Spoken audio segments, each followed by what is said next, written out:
రఘుబాబు గారు మాట్లాడాలి.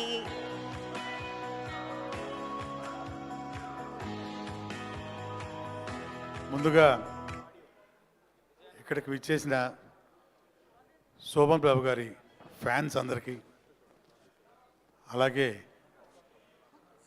ఈ లోకంలో ఉన్న మా దేవుడు అట్లూరు పూర్ణచంద్రరావు గారికి, ఇతర అతిథులందరికీ, ప్రెస్ వారికి, ప్రింట్ మీడియా వారికి, అండ్ మెయిన్లీ అఖిల భారత శోభన్ బాబు సేవా సమితి ఆర్గనైజర్స్కి, కోఆర్డినేటర్స్కి, ముఖ్యంగా మా రాశిమోస్ నరసింహరావు గారికి. నిజంగా ఆయన నన్ను ఈరోజు ఈ ఫంక్షన్కి మరీ మరీ మరీ మరీ గుర్తు చేసి పిలిచారు. నేను చాలా హ్యాపీ ఫీల్ అవుతున్నాను. మా నాన్నగారు గిరిబాబు గారు సోగ్గాడు సినిమాలో మంచి క్యారెక్టర్ చేశారు. అంటే ఆయన కెరీర్ స్టార్ట్ అయిన కొత్తల్లో ఇది మంచి ప్లస్ పాయింట్గా తయారైంది. సురేష్ ప్రొడక్షన్స్ బ్యానర్లో మన సురేష్ బాబు గారు, మూవీ మొఘల్ కీర్తిశేషులు శ్రీ రామానాయుడు గారు వారి ప్రోద్బలంతో ఆ సినిమాలో నాన్నగారు చేశారు. పెద్ద హిట్. సరే, ఇంతసేపు మనం అందరం మాట్లాడుకున్నాం అనుకోండి. అయితే చిన్న బాధ ఉండేది నాకు, శోభన్ బాబు గారితో నేను యాక్ట్ చేయలేకపోయిన బాధ. అప్పటికి నేను యాక్టర్ కాలేదు.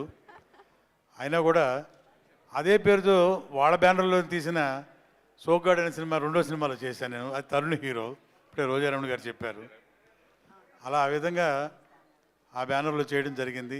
ఇక్కడ ఇంత గొప్పగా ఇక్కడికి దూరం నుంచి ఇక్కడికి వచ్చి అంతమంది హీరోయిన్స్, ఇంతమంది అభిమానులు, ఇంతమంది ఇక్కడ రావడానికి ముఖ్య కారకులైన రాశిమోస్ నరసింహరావు గారు, అలాగే శోభన్ బాబు గారి మీద ఉన్న అభిమానం, ప్రేమ, ఆత్మీయత, గౌరవం వీటన్నింటినీ కలబోసుకొని అఖిల భారత సేవా సమితి, శోభన్ బాబు సేవా సమితి ఆర్గనైజర్స్ అందరికీ పేరు పేరున నా కృతజ్ఞతలు. Congratulations, all the best. ఈ ఫంక్షన్లో నాకు పార్టిసిపేషన్ ఇచ్చినందుకు చాలా సంతోషంగా ఉంది. నాన్నగారు రాలేకపోయిన కారణంగా నేను ఇక్కడికి వచ్చి ఇది తీసుకోవడం నాకు చాలా ఆనందంగా ఉంది మీ అందరి సమక్షంలో. Thank you all. నమస్తే.